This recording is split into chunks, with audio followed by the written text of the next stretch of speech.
Of like the release of it? But yeah, just technically the release of it. Like what I can look up right now on our YouTube channel. Okay. I'm gonna guess. I'm gonna do two guesses, and they're gonna be totally different. Okay. Whoa. One of them's gonna be January 21st. Okay. The other one's gonna be February 12th. You're taking 2 dates. Yep. Actually, your first guess is almost exact. Okay. Cool. January 19th. Cool. Okay. Very close. January 19th, man. 2 days off. Basically like 2 weeks away from the official 1 year end. Because I think that's the first released video on our channel. So 2 weeks away from the 1 year anniversary. Been a pleasure, man. Beautiful. Yeah, it has been a pleasure. I think we've released over 100 videos, over 50 official interviews. Been crazy. Who would have thought? Who would have thought? So, okay, a couple things on my mind there relative to that. We're maybe kicking around something for the holidays. We didn't do it. I think everyone needed a bit of decompression and some time away, which is cool. Here and now, a renewed commitment. What about in 2 weeks, which would be 1 day off of our 1 year anniversary? Why don't we make that the big shebang and make the right here, right now? Anyone listening, the artists who have been on, like let's do something big. Let's get it going on. I'll start spreading the word. Let's go. So we said it here 2 weeks out, plenty of time for people to dial in, set their calendars, mark their calendars. Talked to a few people about that already. So cool. Let's get some whiskey. Let's get some friends. Whiskey roundtable style. Yep. All right. Well, only if Bill Ellis can come. That's true. Only if Bill Ellis can come. Let's go. I think he's feeling a little off. Get well, Bill Ellis. Get well. Oh yeah, I saw it on Discord. I think he's down with the COVID. Yeah, man. So are a lot of people right now. A lot of people. It's a surge. I feel like the surge wave started coming out of New York City when we were all there for NFT NYC. Obviously, yours truly went down super hard. But then since then, I feel like it's been wave after wave, and this does feel like the latest wave of that. So yeah, definitely. Dude, let's talk about NFTs, man. What I mean, we could go anywhere. We've been 3 weeks away for the holidays and New Year. We're picking up all the balls and running with them again. Where is your mind at with, let's go broader NFTs first, like the moment we find ourselves in right now? Broader NFTs. Let's see. Oops. I'm trying to think of what I've been up to in the NFT space lately. I've honestly not really been doing that much. Or even if you want to just go this week, like what do you make of this week? We saw like a minor crypto crash yesterday overnight. I think for those who have been in this for a while, I think it's probably not as revolutionary, but maybe some who have come more recently look at it and say like, oh shit, what is happening right now? How do you look at it? I have not checked crypto prices, though. I hear there is a crash.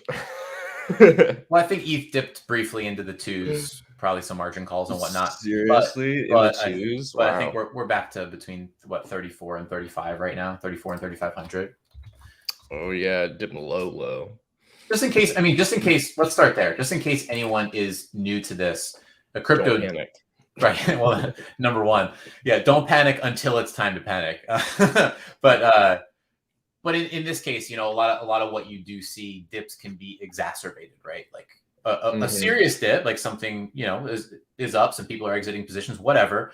If it does go to a certain, or like a news item drives it or whatever, a dip can get to a certain level that it affects a whole bunch of margin calls at the same time. So and then that'll dip at another leg. And usually, except if you're going into a crypto winter, usually that does bounce back a bit. So in this case, it does seem to have been caught and, getting back to a reasonable level. It shakes out all the margin traders. Yeah. I don't know. I mean, dude, a year ago, what was ETH a year ago? I guess it was doing pretty good almost a year ago too. Well, maybe not last January. Well, it goes up and down though, Oh yeah, it was like $900 a year ago. 900, yeah, that makes sense. Yeah, it made its first run up to like almost 4K in April or May or something. But yeah, a year ago it was 900, which was pretty good for a year ago because the summer before that it was like 300 all summer.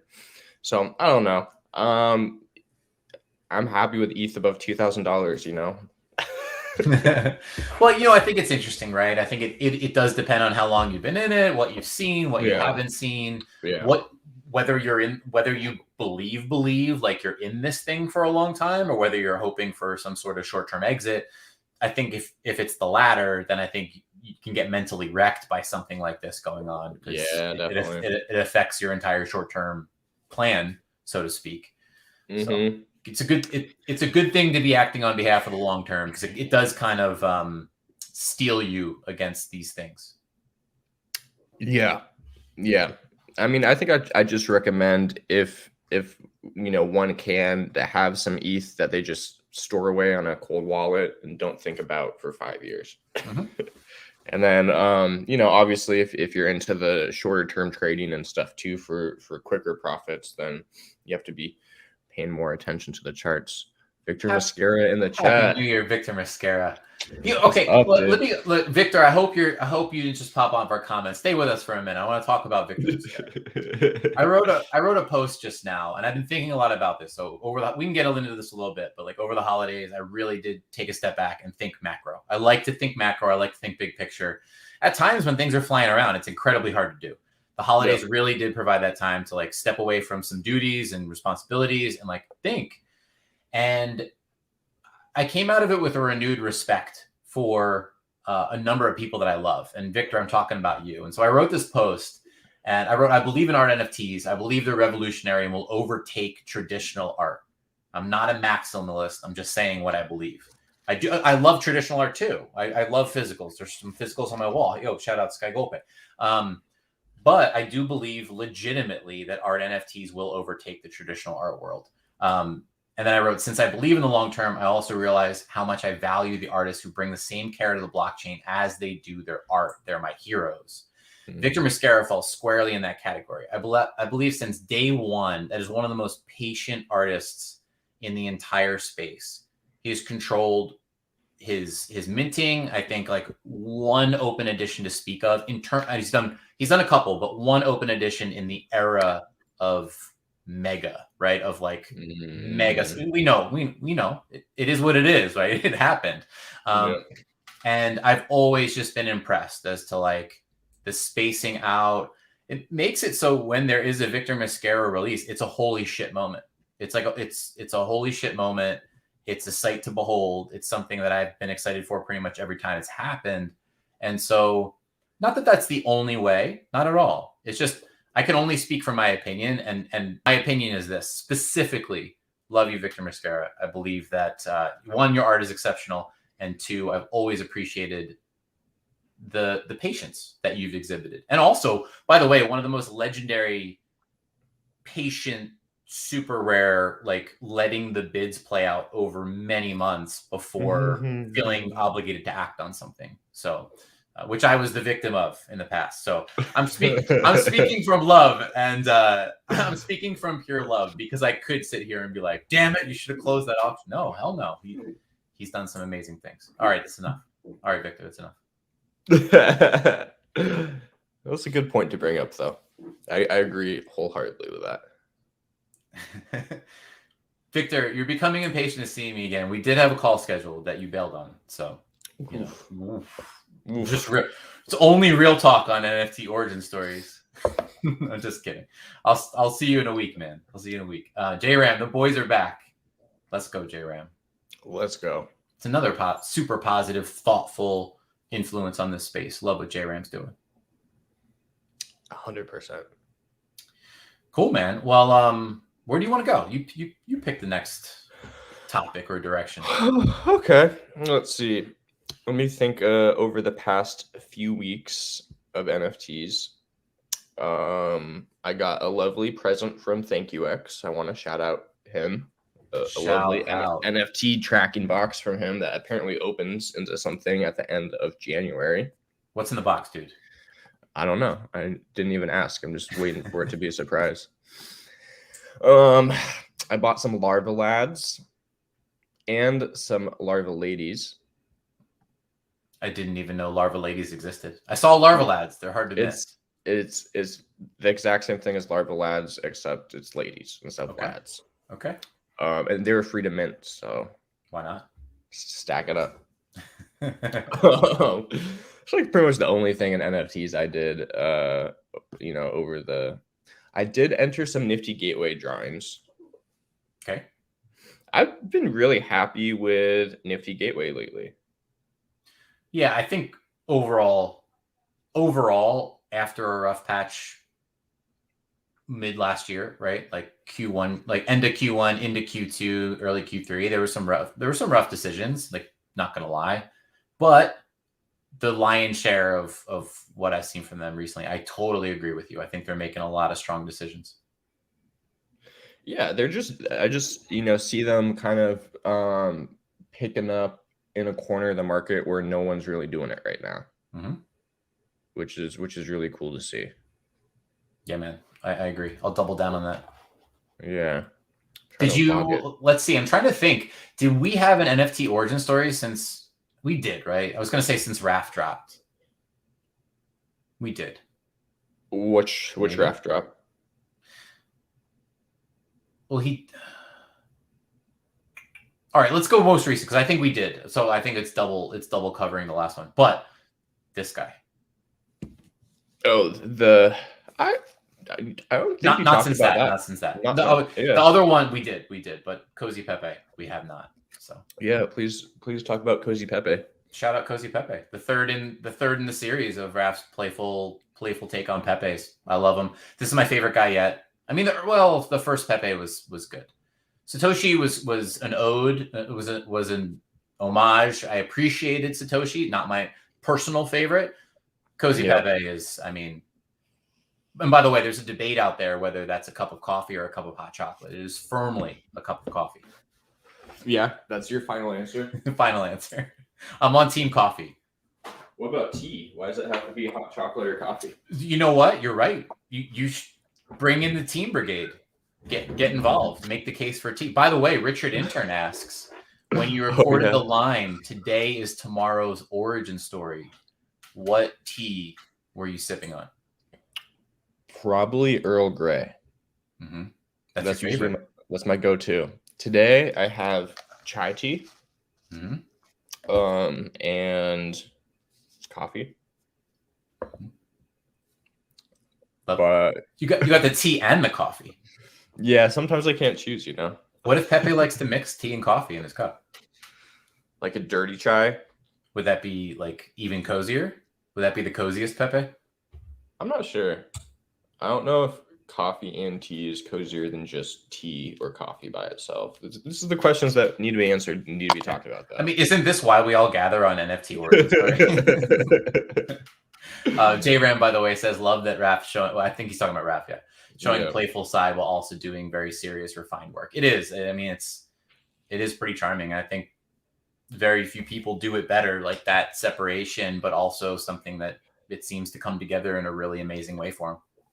That's a really good point. I feel like, even myself, a lot of artists take their art very seriously. And Raph has some very serious artwork that's beautiful and, reminiscent of, past masters, sculptors and stuff. And, I like put him on that level in my head. But then to be able to come through and do like some kind of goofy, playful stuff at the same time is really cool. It's a big deal. That dude's a big deal. He wrote early in the year, I think he wrote like Good Morning 2032 or Happy New Year 2032 or something like that, with representation of a Lady Justice 3D massive sculpture, like kind of saying, poking at that being a monstrous sculpture in a museum in the future. And I was like, I think when you really believe in this space and in the long term and in the futures of the artists who really go all in on this space, isn't it funny that it seems like inevitable to me that will be the truth, that will be reality. It doesn't even seem fictional. It doesn't even seem like a reach to me. It's like, yeah, of course that will happen. Of course NFTs will eventually be accepted along with digital art as a whole, and a digital sculptor who's able to then take that work in IRL, of course it will be in a museum. It just seems like so head slapping obvious. And I guarantee I'll take shit for that when we go through the next like correction or dip or whatever. But I just like all the waves and whatever, corrections, bull runs, like you name it. That's where we're going, man. You know? And if I'm wrong, I'm wrong. But I believe it with my whole heart, soul, and being. I believe it too, man. That's why we're here. Yeah, it's true. That is why we're here. That's why we show up every day, every week. Yep. Yeah.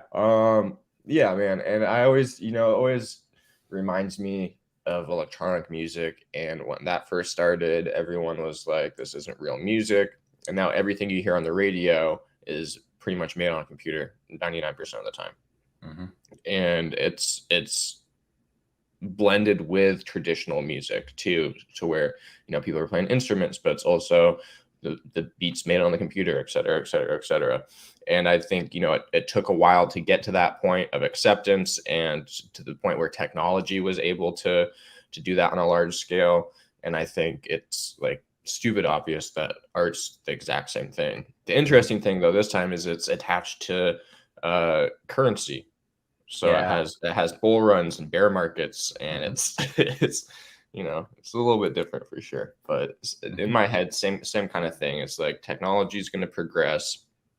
It's humans are creative. We're going to use technology to be creative forever. That's the way it's always been. And so it just makes sense that digital art is going to keep increasing in its exposure and ability to push past the traditional art space. Yep. I agree, man. Speaking the same language. Well, shout out Matt Medved. Shout out to the great Matt Medved releasing an artwork on Foundation, first in a series of photography matched with his writings, with his philosophical writings. Wrote a really nice few paragraphs on how to look at the, sort of the dawn of the creative age. In a digital sense, at least. I thought that was interesting. I bid on it. I thought I won it, and I didn't. And it is what it is, man. D's and Benny, Yep. It was like one of those moments. I think I told Matt that my phone, because I was kind of operating on a computer and a phone at the time, and I had placed a bid in on the computer that I thought would be good enough. By the way, the shot's called Perspective. It's a shot of a bug in the foreground with full exposure on the bug, and then a blurred out wall that almost looks like a road that stretches out into the distance with some twists and turns. But the writing was like the combination is what really drew me to it, and as well, to be honest, just implicit 1000% belief in Matt Medved, who he is as a human being and what he's doing with NFT now. I just think he's going to be a cultural figurehead as he literally expands the culture himself. Yep. So anyway, I was really excited about that. Put a bid in, thought it was good enough. Kind of walked away from the computer, was on my phone, saw, when the Foundation thing, when it ticks down to like 2 minutes or below, the timer goes off. And instead of the timer, it says like, if you place a bid now, be aware it might not go through in time. Like, be careful. Right. Yeah. It flipped to that. And I was like, shit, cool. Got it. Got it. And then no, didn't get it. Can you bid on Foundation on your phone now? I don't know. I try not to do anything from mobile. So kind of once I flipped to mobile, it was over for me anyway. Yeah. But it still was that exciting moment of like, hell yeah. I think he had texted me, I texted back. I think I even said like, congrats, man. Congrats. Great stuff. Thinking that it was over when I think he had probably just seen the extension. Oh man. Yeah. It's an amazing piece. I gotta catch the tail end of their Twitter Spaces that where they were, I guess, closing off the auction, and Deez was in there, and Benny, and Dave, and everybody, and so that was really cool to listen to. It's awesome seeing Matt release some of his creative work. He's obviously a very creative individual. And like wonderful musician among other things, but in the space he's positioned himself as such a, I guess, like a leader and B curator of all the information that's going out into the metaverse every day, which is a very noble and, you know, hard job to do. Mhm. And so it's cool to see him, you know, stepping out and putting that creativity on the blockchain, kind of putting his money where his mouth is almost, you know. Yeah, agreed. Not that he needs to do that, but Right. But yeah, as soon as I saw it, it was one of those things I couldn't really get out of my head. Like it's the implicit belief in Matt and the combination of his photography and writing. It was one of those things just like it stuck with me. Yeah. So, yeah. Very cool. Yeah. So where do NFTs go from here? We've seen, you know, we are at the moment, whether it's tied in with the ETH dip or whether it's something broader, we have seen a bit of a slowdown. We saw the face melting surge into the first 3, 4, 5 days of January, but the past, you know, let's say 3, 4 days of January, the past couple days have been quite slow. Seems like, and what do you think? What do you think's up? I think the market just reacts whenever Ethereum is being volatile, whether it goes up or down. I think by, you know, more than 5%, I think everyone just kind of takes a step back a little bit. Whether it's, you know, they want to save their ETH because they think it's going to be going up a lot, or if, you know, there's just happens every time. I've seen it. Long term, or like maybe this year in NFTs, I think you know, we probably will see some sort of bear market at some point this year. At least somewhat, I get, hopefully like comparable to the one, you know, the bear market that we had last year, I guess in April, May, / June, before the PFP rush and OpenSea this summer, where everything was just kind of slow. You know, most stuff on Nifty Gateway wasn't selling out anymore. People buying, you know, certain celebrity NFTs real high, realized they lost a lot of money. And for sure. And so, you know, we'll probably see something like that again happen this year, where a lot of people who bought certain profile pictures throughout this year are probably going to be left holding the bag. I don't know which ones.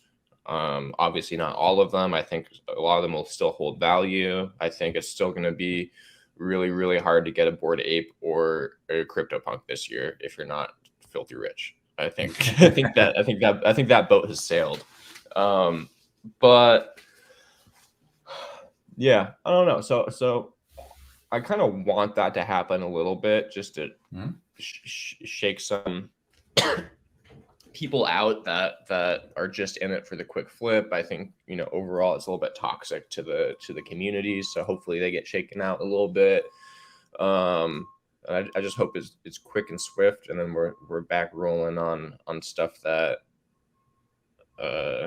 excites the culture and improves the community. Yeah, I'd love to see another surge of a bit more of that capital. I get it. It comes in ebbs and flows and waves. And, you know, I made it clear earlier. It's like, I do believe in the art. I believe in the future of NFT art. Like, I actually really, really believe in the future of NFT art and where it's going. Now, you don't know what twists and turns, again, they will take in the shorter term, but it would be cool to see another small wave of some of the, you know, sort of the riches of PFPs getting funneled back into, whether it's the one of ones or limited edition art. Yeah, I think that's probably the natural course.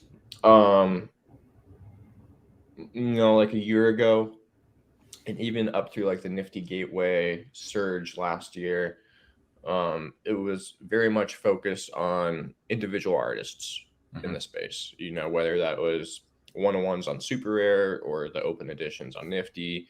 It's very artist centric and artist focused. And over the past year, I feel like that's dissolved somewhat, and now it's a little bit more profile picture focused or collectible focused, or even like meme focused in a sense. And I think we're going to see that pendulum kind of swing back towards the artist side at some point this year. I think it would be nice, because I think recently what's made headlines in art, there are more than just this, but I'm saying what's made the mega headlines in art is like X copy. Yep. right? Even the Pac stuff, it's like, Pac is the hybridization of what it, is it art? Is it blockchain art? Is it has some collectible hints to it as well? I think it does bridge, kind of bridge all worlds, which is obviously the only way with a token, which is obviously the only way you achieve a $91.8 million windfall when you're innovative across multiple fronts. And so, that team, that brand deserves to win. Big believer, but hasn't got a lot of press. I think that's also been talked about, kind of a little bit of confusion as to why that hasn't made more mainstream press when you're talking about a collective sale that exceeded people and exceeded a lot of the other stuff that's gone on in this, everything else that's gone on in this space. Yeah, that is interesting, man. I think, I don't know why that is, honestly. I think it's confusing. I think it's because it's confusing. Really? It is confusing, dude. I mean, like, with Beeple's giant $69 million sale, or even the recent one with the screen astronaut dude, that's like a traditional art market type sales, where you go on the news and you're like, this guy sold his digital art at Christie's or Sotheby's and for this much money, and then everyone's like, oh, okay, I understand that. With Pac, though, it's like, how do I explain that kind of sale to anyone who doesn't already understand what NFTs are? Exactly. Because like, let me tell you about a smart contract. Let me tell you about an innovative, like a smart contract evolution, where one of your like when one thing is purchased by or sent to another thing, it actually eats the other thing and establishes more mass. And there are traits and there are rare, like, okay. Yeah, okay. It becomes like a video game at that point, right? Yeah. Where it's like there's so many different gamification factors, and this means this and this equals that it's like it deserves a whole conversation. You can't really chop that up into little news bites that well. Exactly. So yeah, but that is interesting, dude, because Pac's done 100 $200 plus million of revenue this year. Easy, because it's between Poets and Merge. It's 150, 160 between the two. Yep, exactly. And then you think about all his Nifty drops, the title. Yeah. Definitely, I'd say north of 200 mil, which is insane for any living artist to make. And if you include the secondaries, it's bananas, Yeah. Like, I don't even know what his market cap is. It's got to be $500 million. Yeah, it's crazy. It's kind of like in sports, there was the whole thing, like as athletes started to become more business savvy, starting with, let's say, like the Michael Jordan era, when Michael Jordan was one of the most business savvy athletes in history. We started to have a conversation about who's going to be the first $1 billion athlete. I think it was Jordan. Same thing, it's the same thing in this new era of art, and it's going to be Pac. I think that's pretty clear. Yeah, I don't think there's really anyone else contending for that right now except Beeple. But yeah, people could always pull some madness. The career speaks for itself, and also the mainstream appeal of people. I think when you compare those projects, just talking about like what you were comparing, the everydays, the 15 years worth that sold for 69 million versus the very complex smart contract based Merge that sold for 91.8. Like, that Beeple is a news bite. It's easy to understand. It's a person poured 15 years into an endeavor, tracked it every day, compiled it into an art piece. I'm essentially selling 15 years of my legacy. That, that's, you could talk about that. Yeah. And Jerem says people got strong meme game and memes run our culture. Sure. I mean, take a look at Elon Musk's Twitter. It's like that same kind of internet humor theme that like really just is. Jay's right. It runs our culture. Yep. And then also, Beeple is like a, likable dude to where, you can put him on Joe Rogan, you can put him on a late night talk show, and you're like, oh, look at that guy. Like, I don't think Pac can do that. Can we get though the anonymous, like, voice altered Pac, like coming in over the air? Can we do that with Rogan? We should do that. That would be cool. It'd be so cool. I've actually heard Pac on a phone call before, And I was like, oh, this is what Pac sounds like. And then the voice switches to a completely different accent. And I was like, what? What's happening? Yep. Uncomfortable. Yeah. But yeah, man. So I mean, those are the big ones. But let's talk about some artists and or projects that are a little bit smaller, maybe, that excite us. You know, some stuff that we're passionate about. You know, ground level of NFTs doing the thing. Let's give some shouts around. All right. Let's see.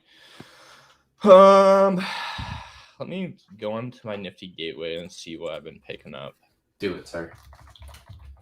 Let's see. There's also Sinclair has a drop. Yesterday. Oh, that was yesterday. Oh, I missed it. There's too much to keep up with, man. I know. Shout out Sinclair though. He's a OG in the space, and I think a slept on artist overall. He makes really, really cool art.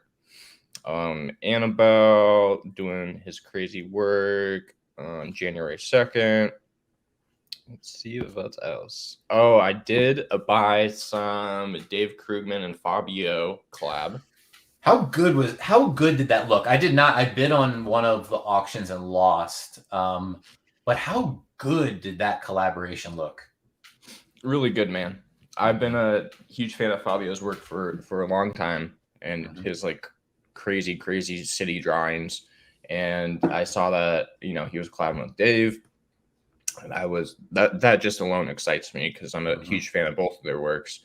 And then to see the, you know, execution and presentation of everything was very, very special. That collab edition of 33, like that artwork itself, I think, by the way, genius mechanic move to make that the edition of 33.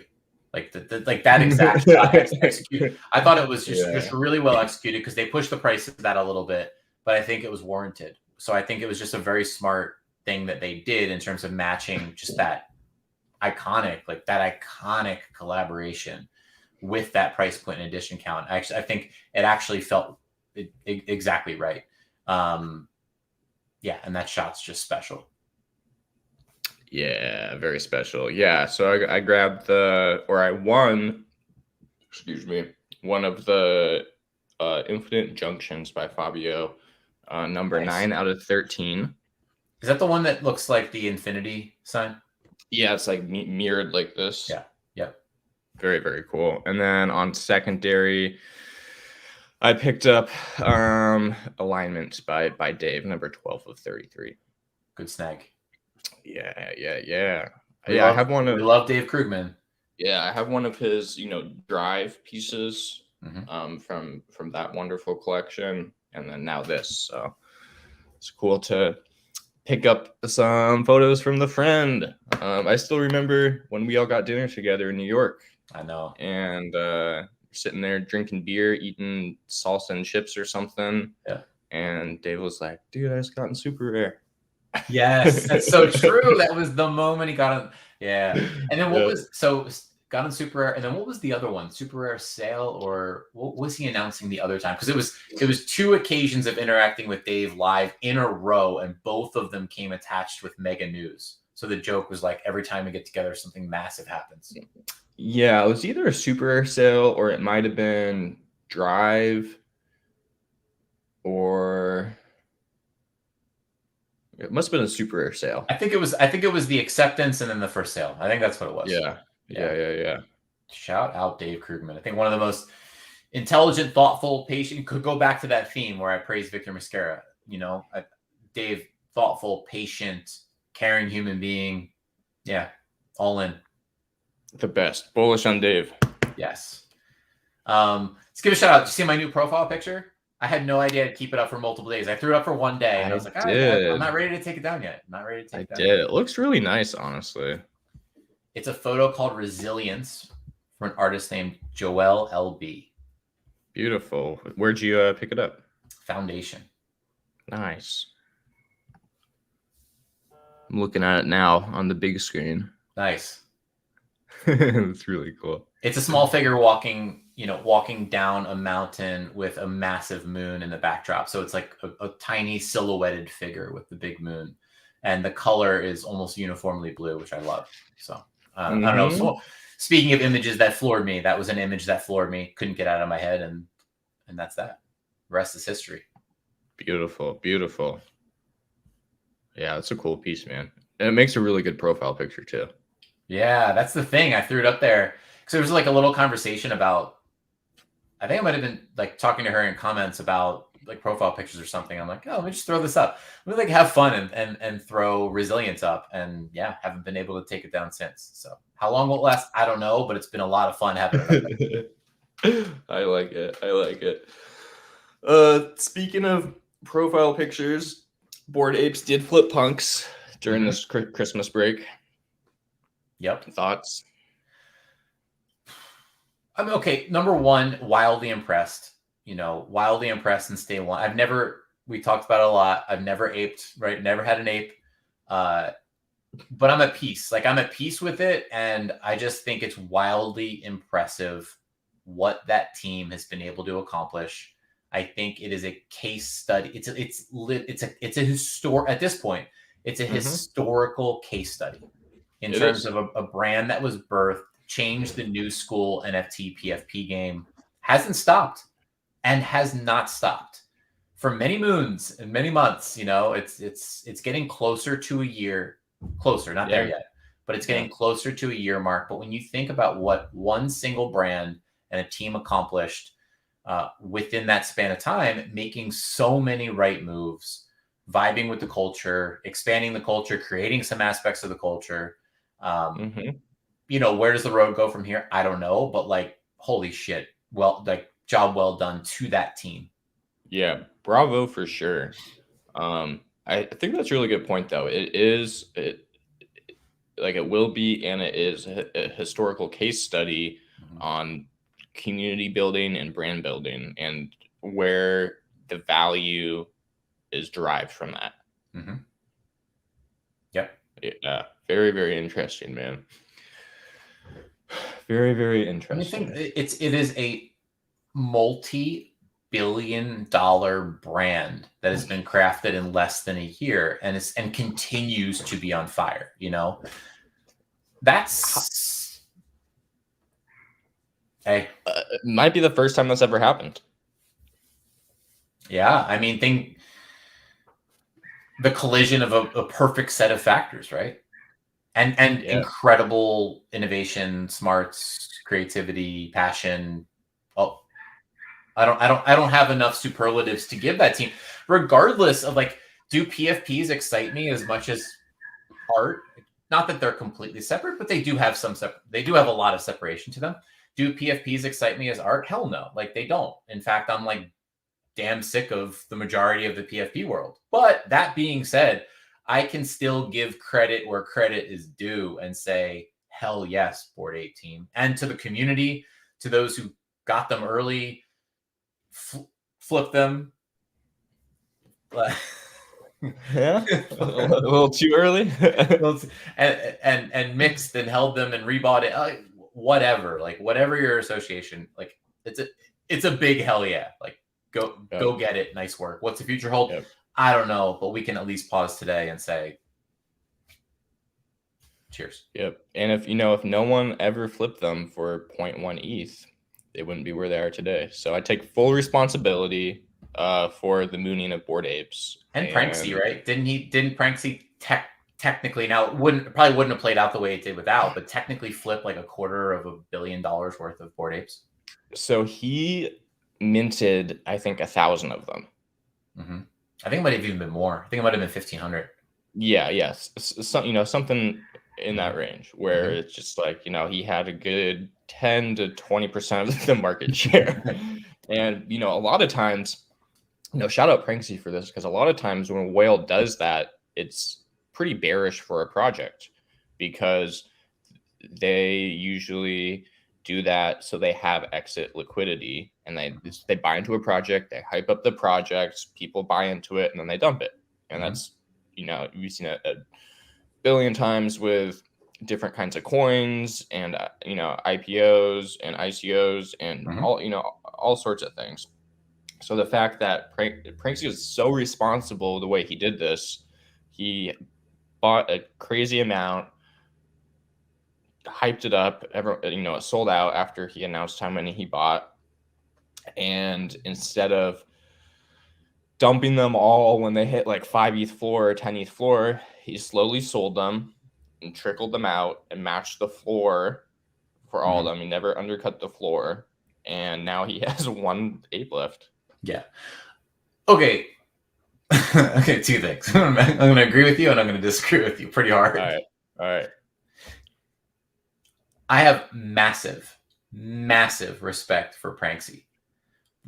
Pranksy is an apex predator, right? As I term it, like absolute inner working knowledge, a stomach for risk, like everything, like a lot of like truly legendary trader of NFTs. But slow down on the exiting responsibly stuff. That project it's been done with a lot of projects. To his credit, with all of them, right? Nothing is like brutalized or undercut, but like there are a lot of projects that don't end up becoming Bored Ape. So I think in a way that ended up being a bit of the unicorn or the anomaly. But like I do want to double it back. Like what Pranksy does, like he's unbelievable at what he does. I'm not the guy who's going to be like, oh, he just like loved Bored Ape so much that like he needed to make sure that they were okay. Like, no, come on. I mean, I wouldn't put it that far, but I'm just saying he could have been a lot more ruthless. He could have probably pulled double the profits if he wanted to off of Bored Apes. He could have had 100 left that he's holding right now instead of 1, but he got down to 1 Bored Ape in like a few months, I think. So that's also like the mindset of someone who knows their lane. Someone who knows their lane is the game is not for someone in that seat. The game is not holding 100 apes. It's not. It's selling out of the position, maybe holding 1 to 5, and then moving constantly to the next horizon and project. I think it's a really good case study of, and I think Pranksy in general, of a lot of people when you trade, they say don't trade emotionally, right? Right. And that's really hard to do because you see your portfolio go like this, and you're just like money symbolized, and then you see it dump, and you're just like heartbroken. And so it's so easy to make irrational in the moment decisions from panic or greed or any kind of combination of those factors. And I think the best traders out there are the people who, 1, know what they're good at, 2, create a plan, and 3, stick to that plan no matter what happens. And I think Pranksy is a perfect example of someone who does that. I agree. Because it's easy to say, right? It's easy to look at it and be like, you could have had this or you could have done that. But the easy response is like, that's not what I do. So it's hard to emotionally like compartmentalize yourself like that. But if that's literally not what you do, then that's not what you do. Then it was never an option to begin with because it's not what you do. So anyway, again, easier said than done, but a worthwhile mindset. Yeah. Speaking of Pranksy, we also saw him do, I guess, something similar with Top Shot, probably about a year ago, where he, I think, kind of he's been in the NFT space for a minute. I don't know exactly, longer than me, and so I knew about him, pretty quickly when I got into this space, but kind of saw him rise to his level of notoriety or fame or whatever through some insane Top Shot trades, where I think he spent $100,000 on a rare Top Shot moment or something like that, which at the time was insane. Actually, that still might be insane for someone to drop 100K Top Shot moment. But we'll see how that plays out. But Pranksy's just that guy. Is he still in that position or is he out of it? That's a good question. I'm sure he still is in a lot of top shot positions because that market dumped pretty quickly. Yeah, could be. I wouldn't be surprised if along the way, because Top Shots did have that incredible surge, and knowing nothing other than how Pranksy operates, I would not be surprised if that was more than made up for by profits taken during that incredible surge and run. Yeah. Yeah. Just a hunch. Just a hunch. You know the website WeGonnaMakeIt.io? Oh, what is that? That's like basically you put your wallet address in there and it will scan all the floors Oh, and yes, trades. yes. You can get like, kind of a rough estimate of what your OpenSea wallet's worth through that website. But you can put other people's wallets in there too. So one time I was bored and I found Pranksy's wallet and I put it in there and it like crashed my phone. It just wouldn't load because he has calculate 50,000 NFTs in his OpenSea. So yeah, that's a lot. Yeah. That's a lot. Oh man. What else? Random shout outs. Let's just ping them back and forth. Got a good 10 minutes here. By the way, if any of the community's up in here on YouTube or Twitter, fire some questions in. Rip them in. We want to hear from you. What do you want to hear about for these last 10 minutes? But let's see. I'll give a shout out to, who do I want to give a shout out to? I'll give a shout out to Lethabo. I collected one-of-one super rare artwork by Lethabo called Bloom 1 that I was fascinated with. You know what? We did talk about that on Origin Stories. A little forgetful about this 3-week break and what we talked, but I'll give the double shout out. Shouted her out before. I'll shout her out after. I think it's fantastic artwork. I love the career direction and had a great time connecting with her and being able to do an Origin Stories interview, which is the last deep dive interview that we've done. So shout out again. I will shout out Euphoria. Ooh, yes. Did a wonderful nifty gateway drop recently. I grabbed Dawn on the secondary for that. Euphoria is, love his art so much, always have for years now. But two, as far as patience goes, kind of what we were talking about earlier, I think his last nifty gateway drop was March or something like that. It had been a while. Yeah, months and months and months. Mm-hmm. And he, came super, super, super correct with the level up of his storytelling and character design and everything. So it was really cool to see. Such an incredible rich detail in those pieces. Yeah, very, very cool. And shout out to Euphoria's dad too. Both Euphoria and Euphoria's dad. Record setting. It's like Ken Griffey Sr. and Ken Griffey Jr. both cool. Doing releases in the same calendar year in the NFT space. Incredible. So cool. And I love how it's just Euphoria's dad too. That's just what he goes by. It's really good. He's got such great really energy wholesome. and is vibrant and is doing some really cool crossover between physical displays and digital art. Really, really great stuff. J-Ram asks, any changes in perspective or point of view on the space after taking a short break? It's a good question. I think, this and really this Christmas break, or holiday break or whatever is really the first break I've had all year.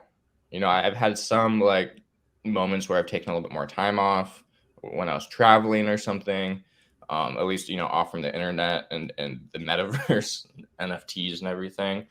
But this is the first real break I had where I wasn't compelled to check my phone or email or anything like that for an extended period of time. So, I don't know. I think breaks are needed. Mm-hmm. And I think, I don't know. I just needed a break so I can come back with that rejuvenated energy and hunger. Yeah. But I don't know what my perspective, if that changed my perspective at all on the market. I'm still incredibly bullish long-term on NFTs and incredibly excited by the innovation and art I get to see every day. And that's not changed. I love that. On my end, I decided I both wanted and needed to pare down my focus. So I really got down to like, one of those like meditative sessions with myself and a pen and pad and was like, what do I believe in? Like, what do I believe in? And then you sort of created two lists, like a list of what I believe in and want to focus on, and then another list of what I believe in, but won't necessarily be like full-time focused on, but also Nice. like, and so this is a mix of like artists and projects and concepts even, that house a number of things within them. But the goal for me was to get down to like the 10 things that I will make every effort to be an absolute expert on in this NFT space. So I have like 10 things, be ruthlessly pare it down, but then those 10 things, be the guy, like be the expert on. Yeah. And it helps the mindset. Like it really, I have to say, 6 days into the new year, it really does help that mindset of, I feel a little lighter because I have that other list of like people and projects and things that I deeply care about, will support, pay attention to, but I'm not holding myself to the fire to be up on everything, all the details, all the nuances all at once, because that's a recipe for burnout. Yeah, I think that's really important. And that's something that Cooper says all the time is find your niche and focus on that. Because there's so many niches in NFTs. Yep. And there's only so many people. If you find that 1, 2, 3, 4 things that you can just fully envelop yourself in, I think that's probably the best way to do it. Whether that's DAOs, whether that's one-on-ones, whether that's a few artists' careers in one-on-ones, whether that's only profile pictures, or if that's only POC or whatever. You could probably guess my number one. I'm not going to reveal it. I'm not going to reveal it here, but you could probably guess my number one.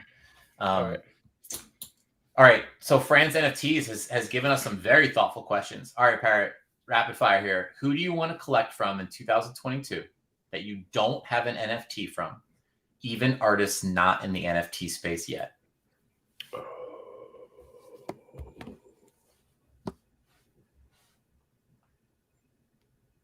I know this is rapid fire, but I'm just yeah, take your time.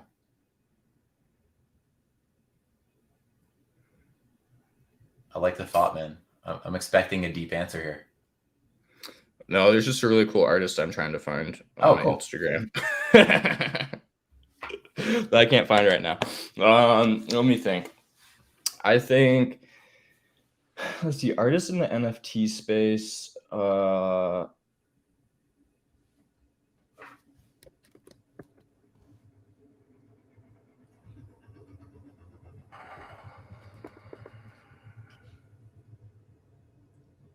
Man, I was random names. Simon Stollenhag, one of my favorite artists, not in the NFT space. Unfortunately, shit talks NFTs all the time on his Twitter. Oh, it happens. But an incredible artist that I would immediately collect from. Okay. That wasn't who I was trying to define or think about, but that's a good example. All right. He does cool Beeple type stuff. Oh, interesting. But it's all painted instead. But kind of dystopian future worlds. Cool. I'll have to check it out. I need a link. What about you? I'm going to go surprising answer. Someone that I've once owned many artworks from. It's my biggest horror story. It's the equivalent of your ape story. And that is Sir Mad Dog Jones. Ooh, that's a good answer. I don't think I have a Mad Dog piece yet either. And that'd be good to go into the new year with. That's a good answer. I will find you again, Mad Dog. It's inevitable. It's inevitable. What's the next industry that you hope or think NFTs will revolutionize? Music. Boom. It's happening, right? Blau's laying the foundation. You don't believe it. You don't believe it's here yet. I think it's starting right now. I think music NFTs are where art NFTs were at maybe the beginning of 2020. Mm-hmm. You know, Yeah, I can see I it. bet that doesn't mean it's going to take 2 years to get to where art NFTs are right now, though. For music, I think because the foundation and community is already built with digital art, I think music will be able to piggyback off of that at a much more rapid rate. Mm-hmm. But I haven't. I don't think it's quite here yet in the sense that, besides Blau, I don't think any of us can necessarily name, someone in the music NFT space that's just absolutely crushing it and making crazy stuff happen right now. I'm sure that's is happening, and I probably just don't know about it. But You're right I overall, though. It's not, I think the when the gas problem gets solved, whether that's, the rise of alternative, whatever, like however it happens, yeah when low cost NFTs become more popularized, like they are yeah possible now, but not yeah necessarily in places that people are all over them. When that's popularized, I think that'll make that a lot easier. yeah, and I mean, like, I probably know, like, in real life, out of like the people I talk to, and outside of like just Twitter, I know more musicians than artists, I think. Mm-hmm. And I can name 50 artists, 100 artists off the top of my head that I talk to, that their lives have been undoubtedly changed through digital art NFTs, like, night and day difference. But I can't name any musicians in real life that I know that careers have been changed through NFTs. Mm-hmm. So I think that's the difference for me right now. Once that starts happening, once I see, oh, I used to listen to this guy a few years ago and now he's like doing crazy music NFTs. I think once that starts happening, I think is going to be that tipping point where it's really going to blow up. Yeah, I can see it. It's another one of those things. It feels like the writing is on the wall. It is For on the sure. wall that it gets there. It's just a matter of how. And I think that, Blau is taking a crack at it now, Yes. doing the royalty structure, the tie-ins, which is an interesting point. I know, I can run over a little bit if you can, but can you run over the hour a little bit? Oh yeah, I'm chilling Cool. today. I think that here's something that fascinates me, and it's something that I want to make very clear is not necessary.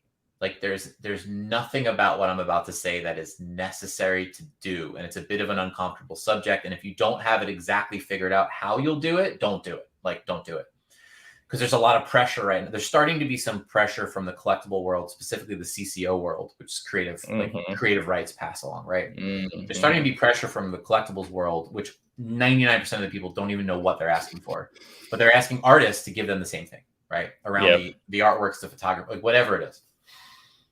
So again, I think the pressure is a lot of times just coming from like, oh, we should have this too. And that's nonsense. You shouldn't have this too, right? Yeah. However, I do think that there have been a few examples of artists leaning into a consideration of what that might look like. And you've seen Kath Simmer do it in photography, and it had an absolute groundbreaking, massive result. That result should not be expected everywhere, right? Yeah. But it is an indication of where there's smoke, there's fire. Right. And I do think I think there's both something that can be done for high-end collectors, and I do think there's also something that can be done for communal rallying around an artist, that if you nail that, it has to be thought through, because people can wreck your art. Like, it has to be thought through. Something's there. Like something is there where there will be forward things. Now, I will tell you this. I was at dinner with an artist. I'm not going to disclose who it is because it's not promised. It's not, I can't do it. It was a group dinner. There were a lot of people there and a lot of topics were flying around, a bunch of artists, collectors, etc. And a prominent artist though. Okay. So it's not someone who's just like speculating, right? Someone who's in it, doing the damn thing. Yep. And the question was posed, what would you do if the NFT that your collector spent X dollars on got optioned into a movie and you made $7 million on it? What would you do? And I thought the response was fascinating. Now, again, probably not thought through in that moment, but this person said, I'd probably go back to my collectors and split the revenue. Now, everyone who's listening should realize how groundbreaking of a statement that is. But the NFT world is weird because it is like, it's very financially focused. Collectors and artists are kind of like more face to face than they've ever been before, like ever been before in human history, right? So the fact that's even a consideration in an artist's mind, which again is not necessary, not saying it should be a standard, not saying any of the above.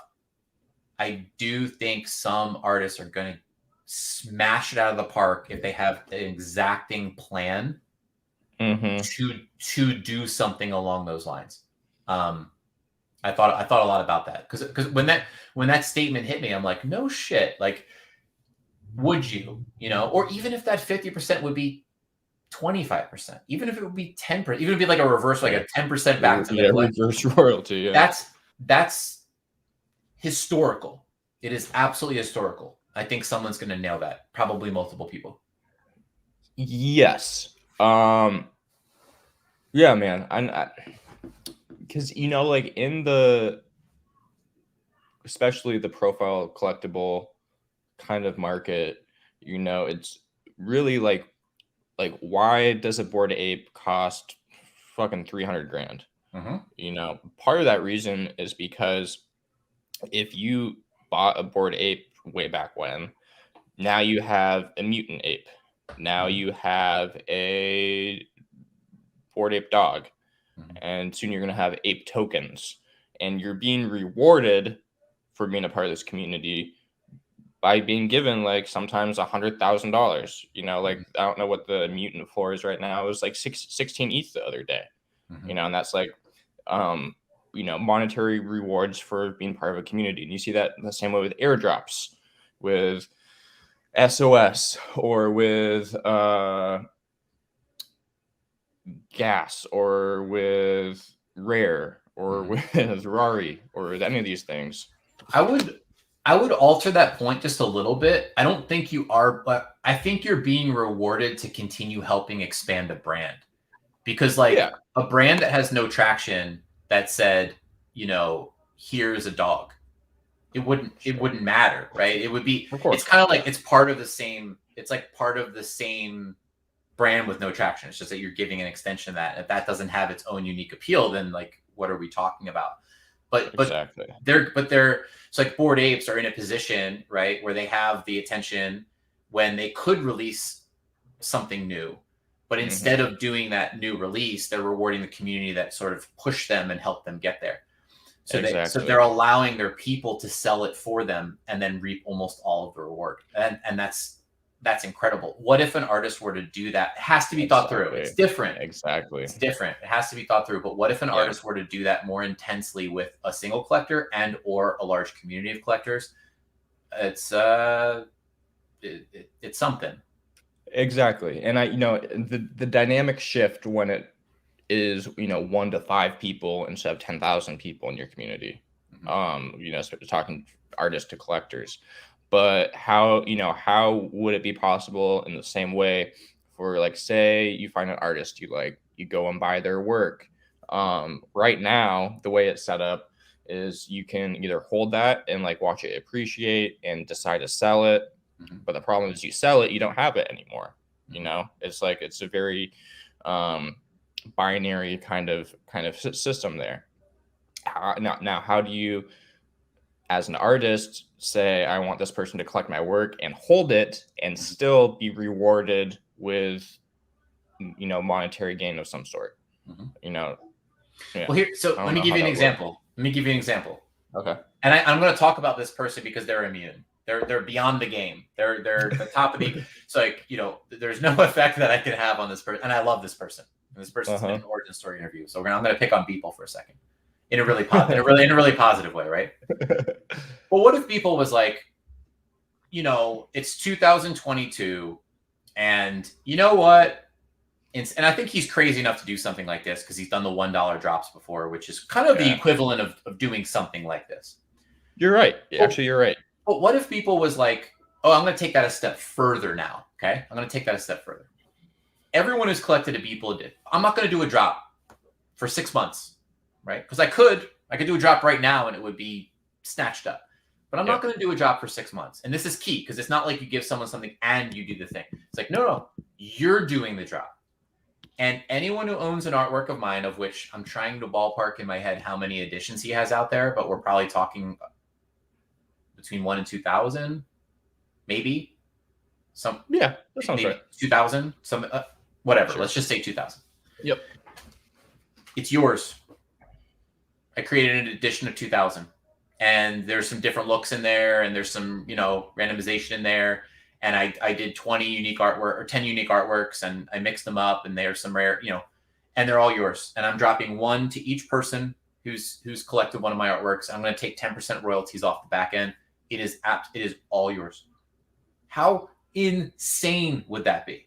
Mm-hmm. And you box it around a concept. You wrap it with a concept. It's like you come up with some like the Beeple crew, the Beeple OGs. Like I'm marking the people who collected me prior to this date. You are the OGs.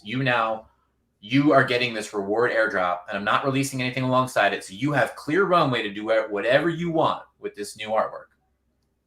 That would go bananas. Yeah, I think that's a feasible way to do that as an artist, Yeah.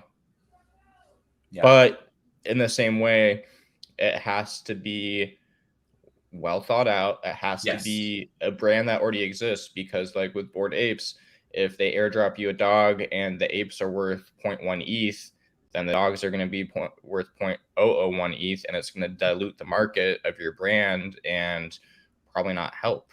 And the same way is like, if you're a new artist and you come into the scene and you just start airdropping, all your collectors stuff all the time, it's going to just mean you have more pieces out there now without that market cap to like uphold it.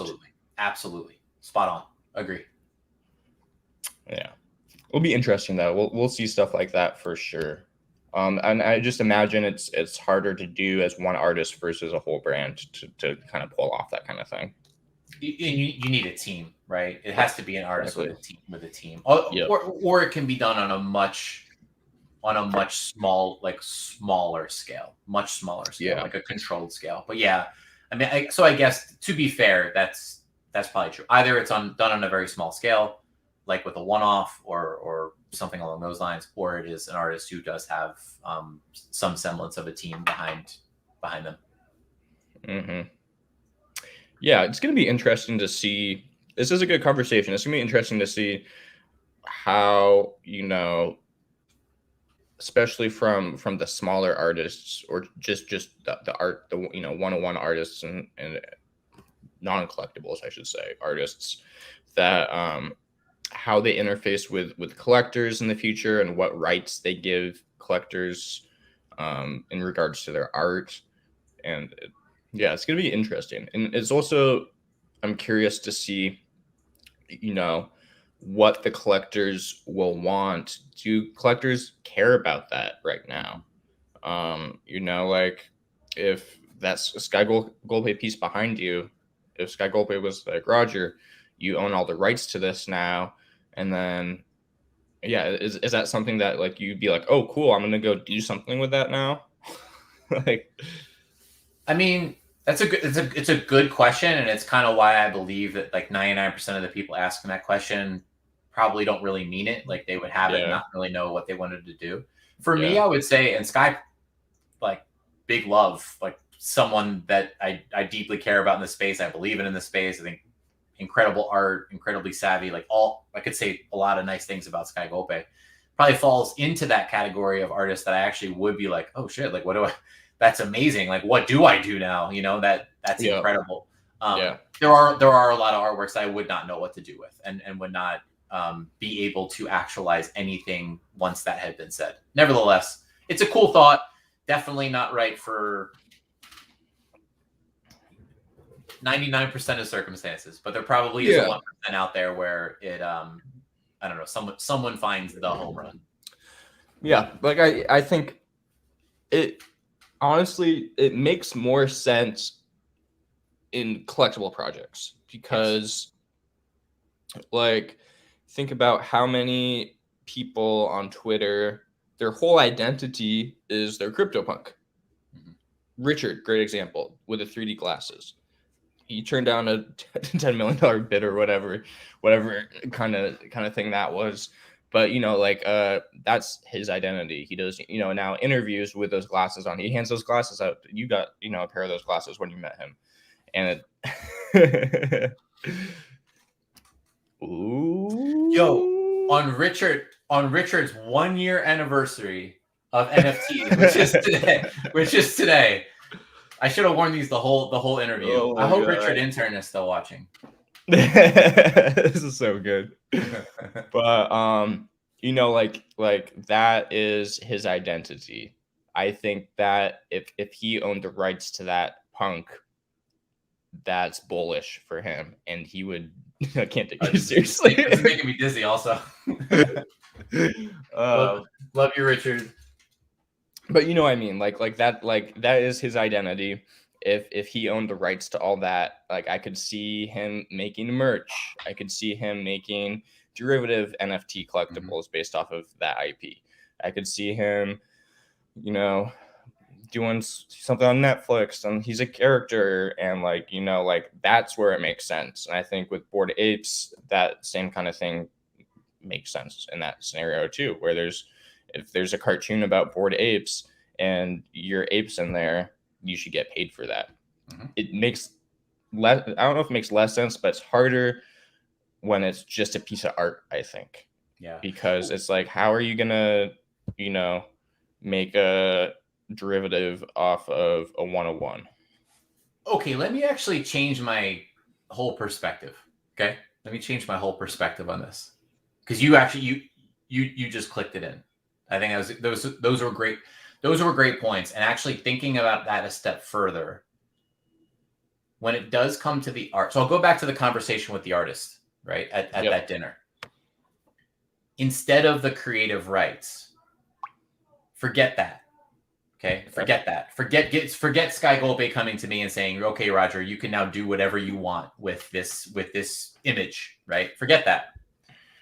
But what if an artist said, "But if I," right? So it's not CCO, but it's royal. It's kind of like what Blau's doing, right, with the music side. But if that artist said, "If I, under my control, my discretion, get an offer and choose to take it for the show, for the showing this, here, there, whatever, I will then pass you. We will then share in that." That's the thing. Not saying 99% of people should do it. I think there is 1% of circumstances where someone will do that, actually land the deal, and it will be widely publicized. Holy shit, this artist has now passed $1 million to this collector for 50% of the proceeds for this artwork that the collector purchases an NFT for $37,000 in the year 2021, and they're now getting this royalty check. Someone's going to do that. Yeah. Okay. Yeah. No, that makes sense. And like, here's an example with Raph. Say you buy Raph's piece, right, which you have, and then in a few years from now, some video game company hits them up, and they're like, "Hey, we're looking through your portfolio. We want to use this as a character in our game." Boom. Now you have royalties as the collector of that everyone's going and fighting this character in this game, or playing this character in this game, and each time that video game sells, you and Raph get paid. That could be really cool. What's up, Raph? I'm just like, and imagine the flip side, because this is also going to happen. I'm not LOL, right? Like, I'm not saying any of that stuff, but imagine the flip side, right? And then let's move off of Raph, move to someone that, like, whoever. Imagine the artist that you're thinking about in your own mind. Yeah. But imagine the reverse of that case, because the NFT world is so monetary focused, because it's so crypto focused, right? It's in our faces all day long. People are comparing stuff. People are, this, that, the other. Now imagine an artist on that NFT work does sell it to the video game and makes $50 million because it's like the most popular video game ever, and the royalties are funneling in, and they decide to do something different. And imagine that artist is like, "Nah, I don't know you shit." They'd be exactly within their rights to do so. The only point that I want to make is that would be a news story and the collector would feel awful. And I'm not saying the collector would be right to feel awful. Right. I'm not saying that at all. I'm just Yeah. making the point that it would create friction because Definitely. of how weird this space is right now. Yeah, dude, there's so many gray areas right now still.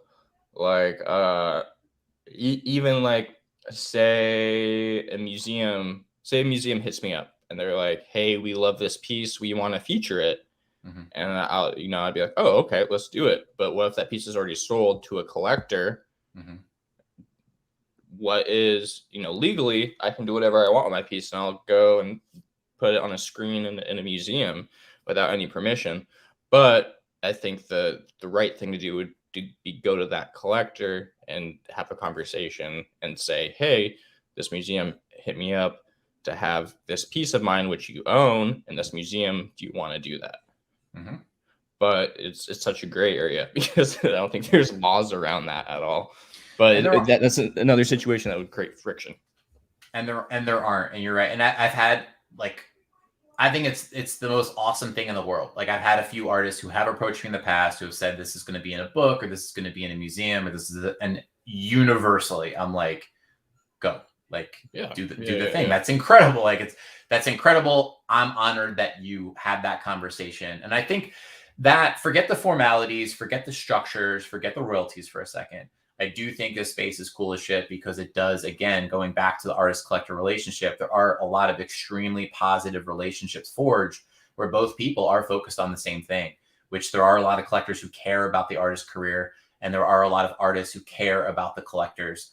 And that, like, when that clicks in and works in harmony, it is a pretty special thing. Like, it really is a pretty special thing in this space that I think both you and I have witnessed a lot. Yeah, definitely, man. Yeah. The artist collector relationship is such an interesting and beautiful relationship, Yeah, except when it gets to do something devs, right? Yeah. When the do something devs comes over to the art side, it's a little bit like cringeworthy, Yeah. My philosophy is firmly like, I don't, my opinion, I don't believe anyone out there should be like hitting an artist up and being like, you need using that kind of language, you need or you should do something to pump my art like that. Dude. It's like that's the worst, man. That I first experienced that after my first Nifty Gateway drop, where I went from 20 collectors to 200 or 300 collectors or more, I forget, in one day. Mm-hmm. And then suddenly I'm getting comments on Instagram, "Hey, why isn't this worth 4 times what I bought it for yet?" Like, I don't know, it just makes some art. Yeah. But yeah, man, it's those are my least favorite kind of collectors. I'm like, if that's what you're thinking a week after you bought a piece of art, probably shouldn't have bought that piece of art. I agree. And listen, if you're, I have traded NFTs, even art NFTs at times. I feel like I always do it on the respectful side of things. There's a lot that's in a collection that is more permanent. Like, so I kind of understand that the community, and there's nothing wrong if you, because they're all parts of the ecosystem. If you are coming in to trade NFTs, there's nothing inherently wrong with that. Mm-hmm. But to clarify the opinion, it's how I look at it is, if you decide to invest in a work of art as a straight investment, no care for the artist, no care, like, it's a straight investment, you assume that risk. You are responsible for speculating on, will that artist do anything to pump my artwork, right? Yeah. Never should it be like hammering that artist after the sale to say, you now have to do something to pump this artwork. I think when that line is crossed, it's pretty unforgivable for me. Yeah, man. I mean, people have to remember that, like, these aren't stocks. This isn't a crypto coin. This isn't a company. Usually this is one person who has been working on their craft for a decade without any any kind of like way to live off of it 90% of the time. Finally having that break to where they can make a living doing what they love, and then immediately people yelling at them to do better. Yeah. Yeah. Anyway, I hope, I think we're getting we'll get over that in time.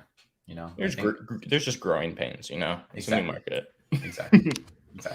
Dude, this has been good. I think we got back on the horse in dramatic fashion 2022. Let's go. It's gonna be a good year, my friend. I agree completely.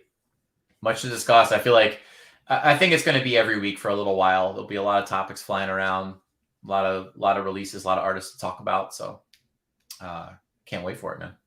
Yeah, buddy. Happy New Year, everyone. Mark your calendars, right, dude? Yes. Mark your calendars. The 20th of January. It's 1 year anniversary. Long. 1 year anniversary, Origin Stories party. That's when it's happening. You know what? It feels better that it should be for the 1 year anniversary versus the holidays anyway. Everyone needed a break over the holidays. We don't need to populate your feeds. Exactly. 1 year though, that's special. We got to look back at some of our original tweets and conversation points, and I don't know. It is. I want to take a step back and realize how cool that is, how special that is, and also how much we did in that year. How many live streams that we got together. How many we did some special live streams along the way. We were here for the Beeple $69 million sale. We were here for some cool live moments, some fun things going on in this space. We kind of have that. Yeah. We can look back at that stuff. We have the between 50 and 60 deep dive interviews with everyone, right?